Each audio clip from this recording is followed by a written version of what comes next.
What if I told you that you could transform your entire organization by taking a few critical steps over the coming weeks and months? What if we could transform a sluggish organization into a high-functioning organization? What if we could take an organization that has a bad culture and pivot it to an organization that has a culture which leans forward into the next future reality that you have intentioned for that organization? Are you struggling to build a team? How do we build a culture? This all comes down to transformational leadership and where we are, who we want to become, and what the future destination that you as a leader set for the organization. I want to give you a handful of steps that you can take to transform your organization and become the transformational leader that you were meant to be. You know, we're entering a period of economic uncertainty, as we always are, and it's imperative that we're able to pivot, to move, to flex with the economic realities around us. And so this requires a handful of steps. First thing we've got to do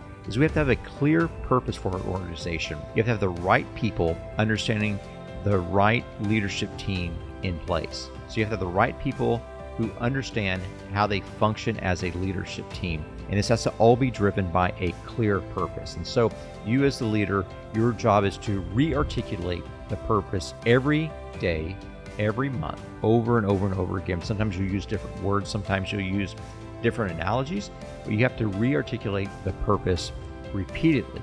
Your job is to repeat, not to invent. The second thing we're going to learn to do is that whenever you've got a struggling team, whenever you've got a struggle to actually build a team, you've got a bunch of individuals that aren't working cohesively, your job is to focus on building a culture. And so this oftentimes means that you need to get rid of people that are not a good fit for your culture. I've gotten rid of a number of very high performers who are just bad for the culture because they breed negativity. You've got to push those individuals out.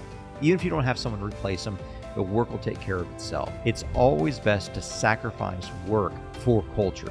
Culture is always superior to strategy. And so we've got to learn how this goes, how this flows, and how we need to prioritize. You always prioritize the culture over the work being done. And so how do we diagnose what needs to happen?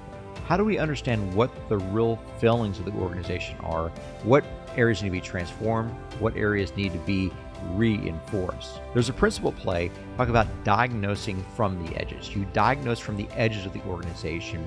Think about it, your organization as a circle. And the edges, the periphery of your organization, are things like, and people like clients, exterior stakeholders, and the frontline employees. Clients, exterior stakeholders, maybe key vendors, and employees. And so you as the CEO, you as the leader, you as the pastor or the shepherd or the president of the nonprofit, your job is to go out to the edge of the organization and figure out what's really happening on the front lines. Only by understanding what happens on the front lines can you understand what needs to happen in the background of the organization to support the front lines. The entirety of the front line is supported by the back end of the organization. Don't get focused on the back end. Focus on the periphery. Focus on the front edge of the organization. From there, once you realize what's happening on the front end, then you build your strategy. And so let me give you a handful of framework, steps, processes that you can effectuate in your organization to be able to begin this transformative process to build a new organization, build a new company, build a new nonprofit as you move forward. The first job of an organizational leader is you've got to articulate the purpose of the organization for the people that are following you. What is the mission? What is the vision of the organization? What are you becoming as an organization? What are you trying to do? If you don't know that, your job is to figure that out. Get the key stakeholders in a room. Let's figure out what we want to be when we grow up as an organization. And so part of that is the second thing. Articulate and be very, very specific about the standards of behavior, the standards of self-care, the standards of growth in your organization, of your expectations for each employee's performance. What do you want them to be learning about? How do you want them to grow? How do you want them to take care of themselves? Do you want to have a mandatory vacation policy? Do you want to have a mandatory learning policy? Do you want to have book clubs? What do you want that to look like? And you as the chief architect need to design that. Remember, you are basing that on what the frontline workers, what the clients are demanding, and then filling in the gaps, filling in the process behind that so that the background of your organization can help support the front line of your organization. The third thing that we have to do is we have to have completely transparent data. We have to have an open tool where everyone can judge the performance of others. You can see who's struggling. You can see who's functioning, who's working.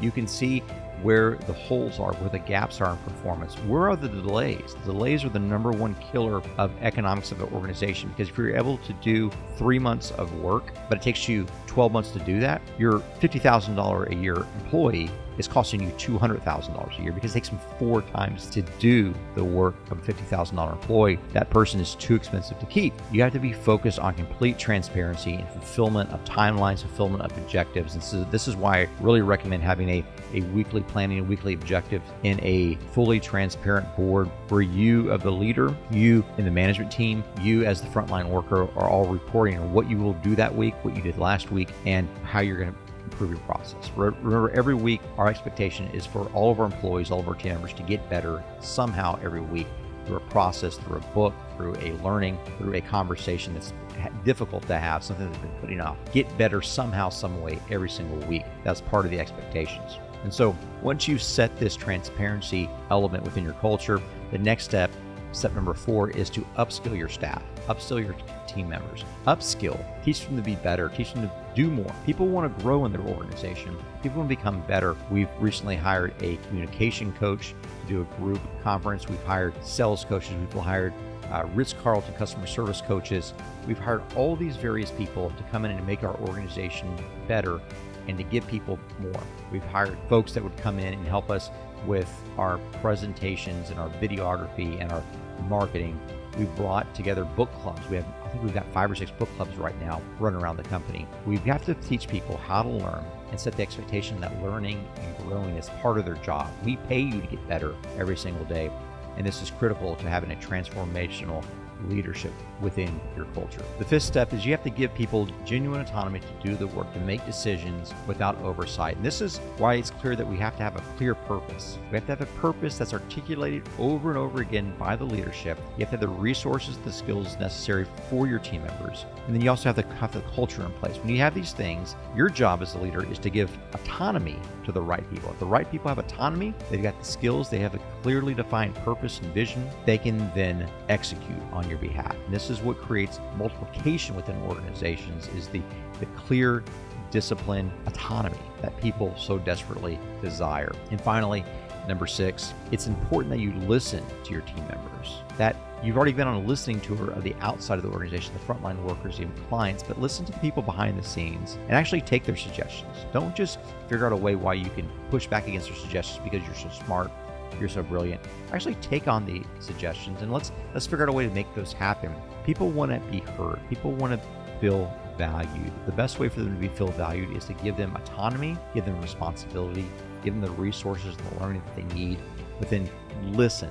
Don't speak, just listen to their suggestions. And so what do all these things mean for organizations? What should be the outflow of this? I would submit for your consideration that the outflow, the goal of this, is for people to have the experience and the opportunities to get involved in leading during this transformation, right? The job of the leader is to build more leaders. The job of the coach is to build future coaches. The job of the transformational leader is to transform people from followers to leaders in their own right.